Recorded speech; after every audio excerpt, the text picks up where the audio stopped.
चलिए, good morning.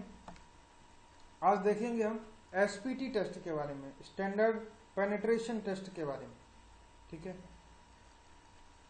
SPT test किस तरीके से करते हैं, ठीक है, उससे फाइनली क्या ऑब्टेन करते हैं और जो हमें प्राप्त होता है उसका क्या यूटिलाइजेशन। तो देखिए, SPT test standard penetration test है जो कि फील्ड में किया जाता है।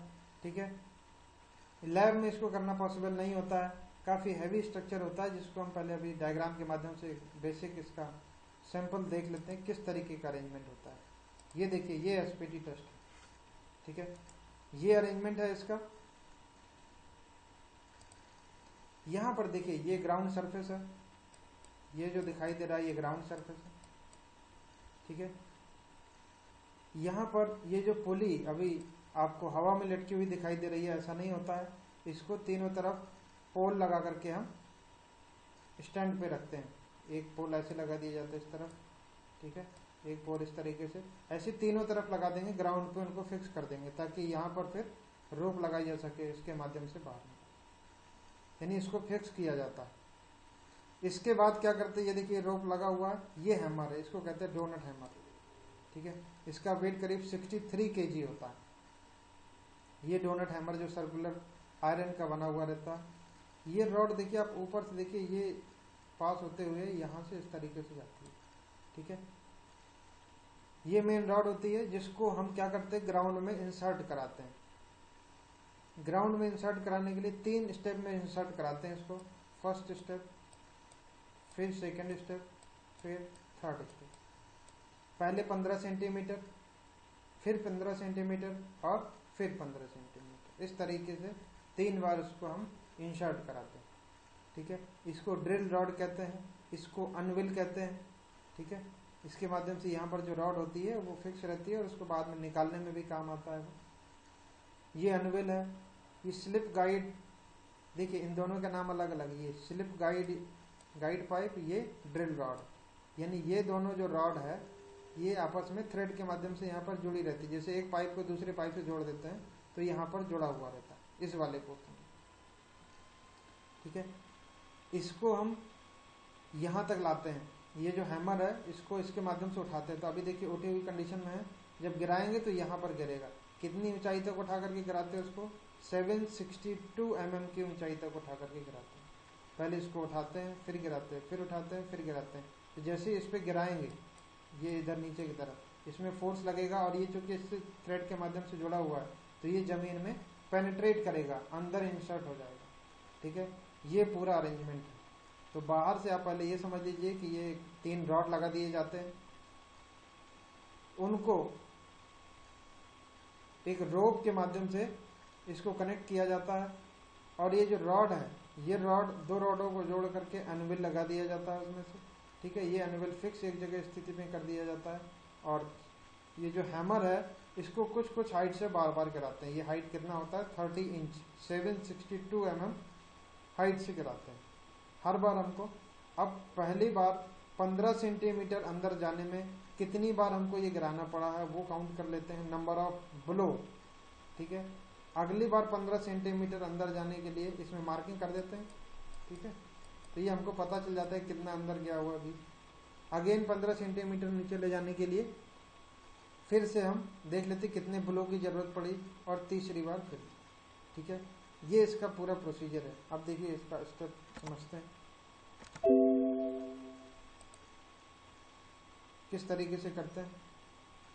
ठीक है, ये डायग्राम भी देख लीजिए। ये पहले स्टार्टिंग में था, फिर 15 सेंटीमीटर इंसर्ट किया, फिर 15 सेंटीमीटर और लास्ट में थर्ड स्टेज में 15 सेंटीमीटर इंसर्ट। एक्चुअल डायग्राम अगर आप देखते हैं तो वो कुछ इस तरीके का होता है। ये 3 पुली लगी हुई हैं तीनों तरफ से। ये अंदर का अरेंजमेंट अभी आपको दिखाई नहीं दे रहा है, वहां पर टेस्ट किया गया। अब अपने टॉपिक पर आ जाते हैं। ऑब्जेक्टिव क्या है, to conduct the standard penetration test to find the standard penetration test and estimate the value of N. ठीक है, एन इसका हमें पता करना है। इसमें अपरेटस कौन सा लगता है, स्प्लिट स्पून सैंपलर की जरूरत पड़ती है जो अंदर उसमें रॉड में रहता है। ड्रॉप वेट 65 kg का, जो मैंने अभी आपको बताया था। गाइड रॉड जो भी आपने देखा उसमें, ठीक है, जिसे ड्रॉप करने के लिए यूज किया जाता है, उसको हैमर को फॉल कराने के लिए ट्राइपॉड की ज़रूरत पड़ती है। ये बहुत बड़ा होता है, ये जो है टोटल स्टेशन जैसा ट्राइपॉड नहीं है, अभी मैंने आपको डायग्राम के माध्यम से दिखाया था, ठीक है। पुली के माध्यम से रोप से कनेक्टेड होता है ये, और कास्टिंग पाइप, केसिंग पाइप जो उसमें लगा हुआ है। SPT test is most commonly used in field, specially for cohesionless soil which can not be easily sample, ठीक है। उनका सैंपलिंग प्रोसेस कर लेते हैं निकालने के लिए। क्या क्या स्टेप इसमें फॉलो होते हैं वो देख लीजिए। SPT test split spoon sampler की सहायता से बोर होल में कंडक्ट करते हैं। स्प्लिट स्पून सैंपलर कुछ नहीं है, एक सिंपल रॉड है, ठीक है, जो बीच से अलग हो जाती है, ऐसा समझ। ये एक रॉड है जिसको हम बाद में आधा पोर्शन अलग अलग कर सकते हैं, स्प्लिट हो जाती है, इसीलिए उसका नाम है split spoon sampler. Soil sample इसके अंदर भरा होता है, तो बाद में निकालने के लिए हम दोनों तरफ से अलग कर देते हैं उसको, ठीक है, तो अंदर की सॉइल बाहर निकल आती है। और ये सॉइल कहाँ से मिलती है? जब हम 15 सेंटीमीटर इंसर्ट कराते हैं, तो जो सॉइल ग्राउंड लेवल से नीचे जितनी डेप्थ पर हमको ले जाना है, जितनी डेप्थ पर टेस्ट करना है, वहीं पर हम कर देते हैं। तो पहले हम होल करते हैं, जैसे 1 मीटर की गहराई पर टेस्ट करना है तो 1 मीटर पहले होल कर लेंगे, फिर वहाँ पर रॉड को 15-15 सेंटीमीटर इंसर्ट कराएंगे। अगर 2 मीटर की गहराई पर टेस्ट करना है तो 2 मीटर में रॉड को रख लेंगे, फिर 15-15 सेंटीमीटर 3 बार उसको कराएंगे। सिमिलरली कितनी भी डेप्थ पर, जितनी डेप्थ पर आपको टेस्ट करना है उतनी डेप्थ पर कर सकते हैं। जैसे अलग अलग डेप्थ पर टेस्ट करते हैं, क्योंकि सॉइल की प्रॉपर्टी अलग अलग डेप्थ पर अलग अलग होती है। देखिए यहाँ पर कर दिया, ठीक है। तो सबसे पहले क्या करते हैं, ये तो पर्पज से बताया हुआ कि एसपीटी टेस्ट में स्प्लिट स्पून सैंपलर की सहायता से बोर होल में कंडक्ट करते हैं। ये जो होल बनाया था हमने, इसको कहते हैं बोर होल। जब बोर होल को निश्चित गहराई तक ड्रिल कर लेते हैं, अब ड्रिलिंग के माध्यम से कर ले या मैनुअली भी कर सकते हैं। होल करना हमें इतनी गहराई का गड्ढा खोदना है, ठीक है, बहुत ज़्यादा चौड़ाई नहीं रहती है इसमें, ताकि वो हमारी जो पाइप है वो अंदर जा सके बस। जब बोर होल को निश्चित गहराई तक ड्रिल कर लेते हैं, तब ड्रिलिंग टूल को हटा लेते हैं, जो हमने जिसके माध्यम से ड्रिलिंग किया उसको हटा लिया। अब सैंपलर को होल के बॉटम में रख देते हैं। वो रॉड जो है या पाइप, उसी को आप सैंपलर समझिए, उसके अंदर स्प्लिट स्पून सैंपलर रहता है। ड्रिलिंग टूल को हटा लेते हैं। अब सैंपलर को होल के बॉटम में रख देते हैं, ठीक है, वो सेट कर देंगे पहले। सैंपलर में ड्रॉप हैमर को, जिसका वेट 63.5, देखिए पहले 65 लिख दिया था लगभग, तो 63.5 ही करेक्ट वेट है उसका। ड्रॉप हैमर जिसका वेट 63.5 kg है, उसको 750 mm की ऊंचाई से 30 ब्लो पर मिनट की दर से अप्लाई करते हैं। यानी 1 मिनट में करीब 30 ब्लो हो जाना चाहिए, उतनी ऊंचाई तक उठा लें और गिरा दें, ठीक है। तो ये प्रोसेस 2-3 लोगों के माध्यम से किया जाता है। अप्लाई करते हैं, जिससे सैंपलर सॉइल में पेनिट्रेट करता है। वो जो पाइप है जिसमें सैंपलर लगा हुआ है, ठीक है, वो अंदर पेनिट्रेट करता है। सैंपल को 150 mm पेनिट्रेट कराने के लिए कितने ब्लो लगे वो काउंट कर लेते हैं। पहली बार जो ब्लो लगे वो N1 गिन लीजिए।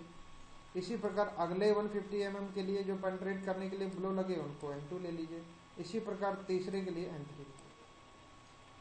पहली बार जब 150 हमने पेनिट्रेट कराया था, 150 mm पेनिट्रेशन या ड्राइव कराने के लिए या अंदर ले जाने के लिए जो नंबर ऑफ ब्लो लगे थे उनको कंसीडर नहीं करते। ऐसा क्यों करते हैं? क्योंकि स्टार्टिंग में जब हम पेनिट्रेशन करते हैं, हम ये मान के चलते हैं कि अभी हमारा जो रॉड था वो सही तरीके से सेट नहीं हुआ था। तो स्टार्टिंग में वो सेटिंग करने के लिए या बैलेंस बनाने के लिए, ताकि यूनिफॉर्मिटी आ गई, अब हम N1 को इग्नोर कर देते हैं, N2 और N3 को काउंट कर लेते हैं। पहला वाला ये मान लेते हैं कि एडजस्ट करने के लिए हमने उसमें प्रोवाइड कर दिया, स्टार्टिंग में कुछ लोड अप्लाई कर दिया, तो n की वैल्यू किसके बराबर हो गई? N2 प्लस N3 के बराबर। N1 को नेग्लेक्ट कर दिया। SPT number is equal to number of blow required for 300 mm penetration beyond the seating drive of 150 mm। इसका कुछ मतलब नहीं, सिर्फ यही है। SPT नंबर यानी n वो वैल्यू है जो कि 300 mm उस पाइप को पेनेट्रेट करने के लिए कितने नंबर ऑफ ब्लो लगे, वो वैल्यू n है, ठीक है। लेकिन वो 300 mm किसके बाद में गिने जाने चाहिए? जब स्टार्टिंग वाला 150 mm हो चुका। पहले 15 सेंटीमीटर इंसर्ट कराने के बाद अगले 30 सेंटीमीटर इंसर्ट कराने के लिए कितने नंबर ऑफ ब्लो हम हैमर के माध्यम से उस पाइप में अनविल से देते हैं, उसको हम गिन लें अगर, तो वो n के बराबर होगा, SPT नंबर के बराबर। अब देखिए यहाँ पर दिखा गया है, अगर हम पहला टेस्ट करते हैं 0.75 मीटर पर, तो पहले होल बना लेंगे 0.7 मीटर गहराई का, फिर उसमें पेनिट्रेशन करेंगे, तो पहले 0 से 150 यानी 15 सेंटीमीटर, फिर दोबारा, फिर तीसरी बार, फिर इन दोनों को काउंट कर लेंगे, दूसरे और तीसरे को n मिल जाएगा। वही टेस्ट हम अगर रिपीट करना चाहते हैं तो 1.5 मीटर की गहराई पर कर लें, उसमें भी वही दोनों काउंट कर लें, हमको n वैल्यू मिल जाएगा।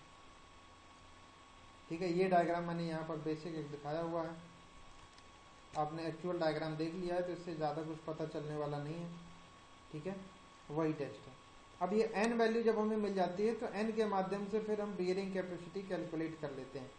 जब n की वैल्यू हमें पता चल जाती है तो फिर बाकी के चार्ट के माध्यम से n से हमें फाई की वैल्यू भी पता चल जाती है, फाई के माध्यम से बियरिंग कैपेसिटी और बाकी वैल्यू, क्योंकि फाई से हमें पता है कि NC, NQ, N गामा मिल जाते हैं जो कि बियरिंग कैपेसिटी फैक्टर होते हैं। ठीक है, वो आप जो मैंने आपको लिंक दिया हुआ है वीडियो के लिए उसमें देखेंगे तो पूरा दिया हुआ डिटेल। ठीक है, इस तरीके से इस टेस्ट को कर लेते हैं। बस वो अरेंजमेंट स्टार्टिंग में सेट करने में थोड़ा टाइम लगता है। स्टार्टिंग में पहले होल बना देते हैं, फिर उसके बाद उस पूरे अरेंजमेंट का जो पाइप है उसको रख देते हैं। ठीक है, और फिर इसके बाद लोड अप्लाई करते हैं। ये हो गया आपका SPT लोड टेस्ट। ठीक है, n की वैल्यू निकालना ही इंपॉर्टेंट है। जब n मिल जाता है तो बाकी के चार्ट स्टैंडर्ड अवेलेबल होते हैं जिनके माध्यम से हम फाई वगैरह की वैल्यू पता कर लेते हैं, और फाई पता चल जाता है तो फिर बेयरिंग कैपेसिटी निकालने के लिए आपको बाकी डाटा उपलब्ध है। अब देखेंगे प्लेट लोड टेस्ट के बारे में। प्लेट लोड टेस्ट क्या होता है, किस तरीके से करते हैं। ठीक है, to conduct the vertical plate load test at the site, ये भी फील्ड में किया जाने वाला टेस्ट है और काफ़ी हैवी टेस्ट है, मतलब बहुत ज़्यादा इसमें लोड की अप्लाई करते हैं। ठीक है, मैन पावर की ज़रूरत पड़ती है। To conduct the vertical plate load test at site and determine the allowable soil pressure of soil foundation system. Allowable soil pressure हम यहाँ पता करते हैं। ये ऐसा टेस्ट है जिसके माध्यम से डायरेक्टली हमको वैल्यू पता चलने लगती है। इसके लिए किन किन इक्विपमेंट की ज़रूरत पड़ती है, स्क्वायर माइल्ड स्टील प्लेट की ज़रूरत पड़ती है। ठीक है, जिसका साइज देखिए मिनिमम साइज स्क्वायर है, एक तो पहली बात स्क्वायर शेप में ही होती है, 30 सेंटीमीटर से स्टार्ट होता है और 75 सेंटीमीटर तक जाता है, यानी 30 बाई 30 सेंटीमीटर से लेकर के 75 बाई 75 सेंटीमीटर तक की प्लेट होती है। सुटेबिलिटी के हिसाब से हम फील्ड में यूज कर लेते हैं। उस प्लेट का थिकनेस जनरली कितना होता है, 25 mm होता है। ठीक है, लोडिंग अरेंजमेंट हम प्रोवाइड करते हैं। ग्रेविटी लोडिंग हो सकती है, ट्रस के माध्यम से लोड अप्लाई करते हैं। ठीक है, ट्रस उसमें रखा जाता है, उसके ऊपर लोड अप्लाई करते हैं। हाइड्रोलिक जैक के माध्यम से प्रेशर देते हैं, हाइड्रोलिक जैक यूज होता है। ठीक है, उसमें प्रेशर अप्लाई करते हैं, जिसमें कितना प्रेशर अप्लाई कर सकते हैं, 10 टन से लेकर के 30 टन तक का अरेंजमेंट। ठीक है, प्रोविंग रिंग रहता है तो वो उसका जो है कैपेसिटी के बेसिस पर डायल गेज पर हमको रीडिंग बता देता है। ठीक है, इस डायल गेज पर हमको रीडिंग पता चल जाता है, और प्रोविंग रिंग उसी तरीके से डिफ्लेक्ट होती है तो हमें डायल गेज पर रीडिंग पता चलती है। ये बेसिक अरेंजमेंट है। अब इसमें देखिए, इसमें जो डेप्थ ऑफ फाउंडेशन होता है, जो हम गड्ढा बनाते हैं, इसमें भी गड्ढे पहले बनाएंगे जहाँ पर टेस्ट करना है, क्योंकि ग्राउंड सरफेस पर टेस्ट करेंगे तो सही रिजल्ट नहीं मिलेगा। ग्राउंड सरफेस से कुछ गहराई पर करना पड़ेगा। तो ग्राउंड सरफेस से कुछ गहराई पर जो हम गड्ढा खोदते हैं तो डेप्थ ऑफ फाउंडेशन DF रखेंगे, यानी कि अगर हमको फाउंडेशन बनाना है, कोई भी फाउंडेशन बनाते हैं तो ग्राउंड सरफेस पे तो नहीं बना देते, गड्ढा बनाते हैं तो हमें वहीं पर चेक करना चाहिए कि उसकी कैपेसिटी कितनी। ठीक है, तो हमें जनरली 2 से 3 मीटर भी अगर जाते हैं मान लीजिए, ठीक है, तो 2 से 3 मीटर की गहराई पर हम टेस्ट कर लें तो DF की गहराई पर पिट यानी जो गड्ढा खोदेंगे उसका साइज कितना होना चाहिए, जो विड्थ ऑफ प्लेट लेंगे वो वर्गाकार होती है, ये भी देखिए वर्गाकार है, लेकिन इसका साइज, गड्ढे का साइज प्लेट के साइज का 5 गुना है, यानी 30 सेंटीमीटर बाई 30 सेंटीमीटर की अगर प्लेट है तो 1.5 मीटर बाई 1.5 मीटर का आपका गड्ढा होगा। ठीक है, ये गड्ढा खोद दिया। नॉर्मली प्लेट साइज स्क्वायर जो 30x30 का यूज करते हैं, ठीक है, नॉर्मली ऐसा कर लेते हैं। थिकनेस 25 है। प्लेट को कहाँ रख देते हैं? पिट के सेंटर में, जो गड्ढा बनाया उसके बेस में रख देंगे। हाइड्रोलिक जैक पर बीम या ट्रस की सहायता से लोड अप्लाई करते हैं। ये हाइड्रोलिक जैक हमने यहाँ पर लगा दिया हुआ, ठीक है। ये सिलेंडर जो रखा हुआ है, ये इसके ऊपर ट्रस का अरेंजमेंट है, ठीक है। लोड अप्लाई करेंगे, ये यहाँ पर हम लोड अप्लाई करेंगे, तो ये लोड ट्रांसफर होते हुए कहाँ पहुंचेगा? इस प्लेट में पहुंच जाएगा। ये प्लेट यहाँ रखी हुई है, बिड्थ ऑफ प्लेट, ये पूरे में नहीं है, देखिए अंदर कुछ जगह छूटी हुई है, मैंने पहले बना दिया था उसको। ये बिड्थ ऑफ प्लेट है, ये वाला पोर्शन नहीं है इसमें, ठीक है। ये जो आपको दिखाई दे रहा है ये नहीं है। इस तरीके से अरेंजमेंट बनाया हुआ है, ठीक है। अब ये पूरा भी गड्ढा बना सकते हैं, प्लेट हमको इतने में रखनी। ये प्लेट रखा हुआ, ये डेप्थ ऑफ फुटिंग है, यानी ये ग्राउंड लेवल है, देखिए ये ग्राउंड लेवल है। यहाँ से डेप्थ ऑफ फाउंडेशन पर हमने प्लेट रख दिया हुआ है। इस पर ये सिलेंडर रखा हुआ है, जितनी गहराई का रखेंगे उतना सिलेंडर हमको सॉलिड वाला रखना पड़ेगा। इसके ऊपर यहाँ पर एक जैक रखा हुआ है, ठीक है। इसके ऊपर दोनों तरफ ये एंड बेरिंग कह सकते हैं, ये फिक्स रहते हैं। एंकर पाइल देखिए, बहुत मजबूती से इनको ग्राउंड में जो है इंसर्ट कर दिया जाता है। इसके ऊपर ट्रस रख दिया जाता है और ट्रस के ऊपर इधर लोड रख देते हैं दोनों तरफ, ठीक है। ये लोड इसमें रखते हैं, क्योंकि जब आप लोड अप्लाई करेंगे तो इसका रिएक्शन भी होगा। तो जितना आप लोड लगा सकते हो उसके बेसिस पर हम पहले से यहाँ पर लोड रख दें, ताकि रिएक्शन हो तो वो उसको बियर करे सही। तो ये ट्रस रखते हैं इसमें, ट्रस के ऊपर लोड दोनों तरफ। सीमेंट बैग जनरली रख देते हैं, सीमेंट की बोरियां, ठीक है। और जनरली 10 to 15 टन का लोड हम अप्लाई करते हैं इसमें। तो 10 to 15 टन, अगर आप 15 टन समझते हैं यानी 150 क्विंटल, और 150 क्विंटल मतलब कितना सीमेंट बैग? 300 सीमेंट बैग हमें दोनों तरफ रखना पड़ेगा, ठीक है। फिर इसके बाद हम टेस्ट करेंगे। टेस्ट करने के लिए हम फिर हाइड्रोलिक प्रेशर अप्लाई करेंगे। तो यहाँ पर देखिए ये डायल गेज बना हुआ है, एक डायल गेज इस तरफ है, एक डायल गेज इस तरफ है। इस तरफ प्लेट कितना सेटल किया ये पता चल जाएगा, इधर प्लेट का कितना सेटलमेंट हुआ ये पता चल जाएगा। ये हमको दोनों तरफ से पता चलता रहता है। तो ये जो प्लेट है ये हमारा लोड अप्लाई करने पर, ये जो लोड लगेगा, लोड अप्लाई करने पर ये प्लेट कितना सेटल हो रहा है देखिए दोनों तरफ, ताकि अगर डिफरेंशियल सेटलमेंट हो वो भी पता चल जाए। तो हम दोनों तरफ से सेटलमेंट नोट कर लेते हैं, ठीक है। दोनों डायल गेज में पता करते रहते हैं कितना सेटलमेंट हुआ कितना लोड लगाने पर। तो एक तरफ हम लोड नोट करेंगे, ठीक है, और दूसरी तरफ कितना सेटलमेंट हुआ है। तो लोड वर्सेस सेटलमेंट का हम ग्राफ बना देंगे। लोड वर्सेस सेटलमेंट का ग्राफ जैसे ही बनाएंगे तो वहां से हमको वास्तविक वैल्यू पता चल जाएगी। लोड लगाने से पहले यहाँ पर भी देखिए एडजस्ट करने के लिए पहले लोड लगाते हैं। पहले 7 किलोन्यूटन पर मीटर का सीटिंग लोड। सीटिंग लोड का मतलब ये है कि थोड़ा सा पहले लोड लगा देते हैं, ताकि वो प्लेट जो है अगर थोड़ा बहुत हॉरिजॉन्टल ना हो, एकदम थोड़ा सा इस तरीके का सरफेस हो ग्राउंड का, तो वो लोड अप्लाई करने पर एकदम हॉरिजॉन्टल हो जाए पहले, ताकि प्लेट हमारी एकदम प्लेन ग्राउंड पर आ जाए।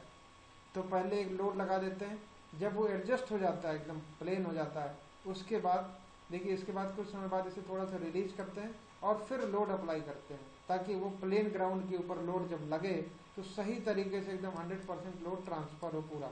जो भी हम प्लेट पर लगाएं वो पूरा ग्राउंड सरफेस पर ट्रांसफर होना चाहिए। तो देखिए अब सीटिंग लोड लगा चुके थे, उसके बाद लगभग आप लोड अपने बेसिस पर आपको पता होगा कि इसका बेयरिंग कैपेसिटी लगभग कितना होगा फील्ड में। तो उसके बेसिस पर सबसे कम से स्टार्ट करते हुए, मिनिमम से स्टार्ट करते हुए 20% बढ़ाते जाते हैं और लोड लगाते जाते हैं, ठीक है। तो स्टार्टिंग में पहले सेफ लोड कुछ लगाएंगे, फिर उसको 20% इंक्रीज करते हुए लगाते जाएंगे, बढ़ाते जाएंगे, और कुछ टाइम के बाद सेटलमेंट नोट करते जाएंगे। पहले 1 मिनट के बाद, फिर 5 मिनट के बाद, फिर 10 मिनट के बाद, फिर 20 मिनट के बाद, फिर ये सेटलमेंट उसमें रिकॉर्ड करते जाएंगे कि जब हमने इतना लोड लगाया तब कितना सेटलमेंट हुआ, फिर लोड लगाया कितना सेटलमेंट हुआ, फिर लोड लगाया कितना सेटलमेंट हुआ। इस टेस्ट को तब तक कंडक्ट कराते हैं जब तक कि सेटलमेंट लगभग 25 mm नहीं हो जाता। उस प्लेट को कितना सेटल होने देते हैं? 25 mm। ये कैसे पता चलेगा? डायल गेज के माध्यम से पता चलेगा, ठीक है। फिर जब ये हमको सेटलमेंट पता चल जाएगा तो सेटलमेंट ऑफ फुटिंग कितना होगा, क्योंकि हमें तो प्लेट का पता चला है, तो settlement of footing is equal to settlement of plate into width of footing upon width of plate, अगर क्लेई सॉइल है। अगर सैंडी सॉइल है तो ये फार्मूला होता है, S F is equal to S P into B F into B P plus 0.3 upon B P into B F plus 0.3 का whole square. B P का मतलब है width of plate, B F का मतलब है width of footing, S P का मतलब है settlement of plate, S F जो हमें पता करना है सेटलमेंट ऑफ फुटिंग। इससे ये पता चल जाएगा कि जब हम बिल्डिंग बनाएंगे उसमें अगर इतना लोड लगाएंगे तो हमारा बिल्डिंग कितना सेटल हो सकता है। ठीक है, अब इसके बाद जब हमको लोड और सेटलमेंट पता चल जाएगा तो इधर लोड की इंटेंसिटी, क्योंकि हमको एरिया पता था, और कितना सेटलमेंट हुआ वो पता करते जाएंगे। ठीक है, तो ये सेटलमेंट कौन सा होगा, क्योंकि हमने 1 मिनट पर नोट किया था, फिर 2 मिनट पर नोट किया था, फिर 5 मिनट पर नोट किया था। तो जब वो सेटलमेंट कांस्टेंट हो जाएगा उस सेटलमेंट को हम फिक्स कर लेंगे कि यानी जब हमने 1 टन का लोड लगाया था तब सेटलमेंट कितना हुआ था, जब हमने 10 टन का लोड लगाया तब सेटलमेंट कितना हुआ था, जब हमने 15 टन का लोड लगाया था तब सेटलमेंट कितना हुआ।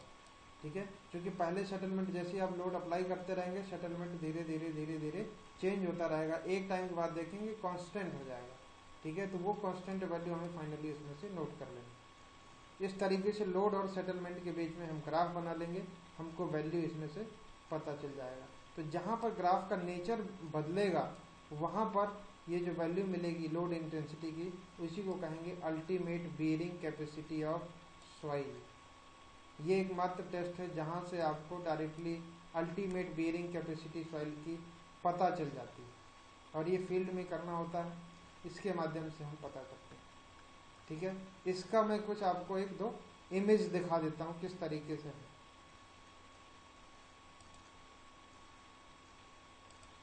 देखिए, मैंने कुछ ये लाइव जहाँ पर हो रहा था वहाँ से कुछ फोटोग्राफ लिए थे, ये देखिए ये टेस्ट है। ठीक है, ये हो रहा है इस तरीके से, ये देखिए सैंड बैग दोनों तरफ रखे हुए हैं, क्योंकि लोड जब अप्लाई करते हैं तो ये रिएक्शन भी होता है। ये डायल गेज देखिए लगा हुआ है, ये हाइड्रोलिक जैक जिसके माध्यम से प्रेशर बाहर से अप्लाई करते हैं, ये देखिए।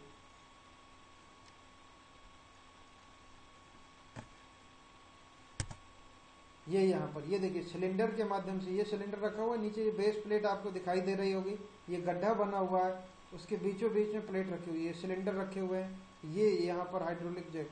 ठीक है, इस पर ये लिक्विड के माध्यम से प्रेशर अप्लाई किया जा रहा है। ये प्रेशर कहाँ ट्रांसफर होगा, नीचे की तरफ, और ऊपर की तरफ इसलिए नहीं हो पाएगा, उसको रजिस्ट करने के लिए देखिए दोनों तरफ हमने लोड लगा दिया है।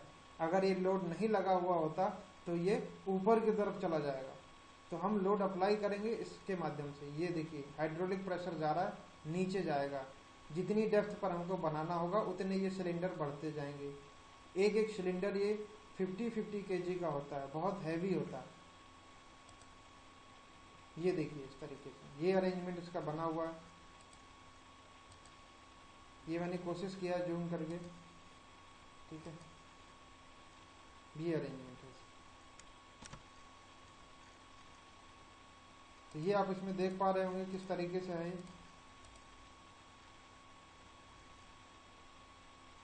मैं और कुछ फोटोग्राफ इसमें दिखाने की कोशिश करता हूँ आपको।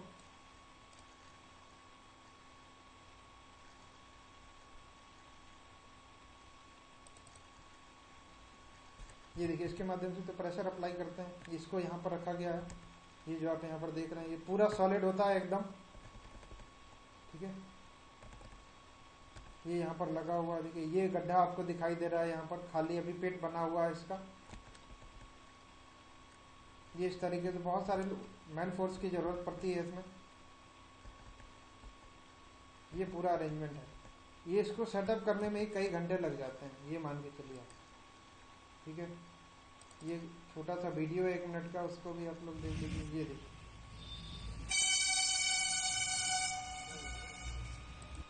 ये अरेंजमेंट इसमें दिखाई दे रहा है आपको। ये इसमें डायल गेज लगा हुआ है, इस तरफ भी दूसरी तरफ भी लगा हुआ होगा, वहां से आपको रीडिंग पता चल जाएगा। ये देखिए इस तरीके का ये पूरा एक अरेंजमेंट होता है।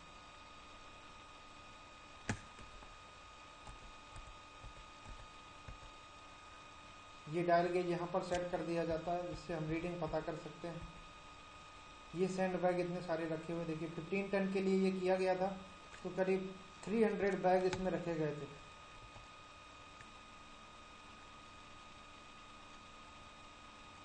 इस तरीके से ये टेस्ट किया जाता है। Thank you.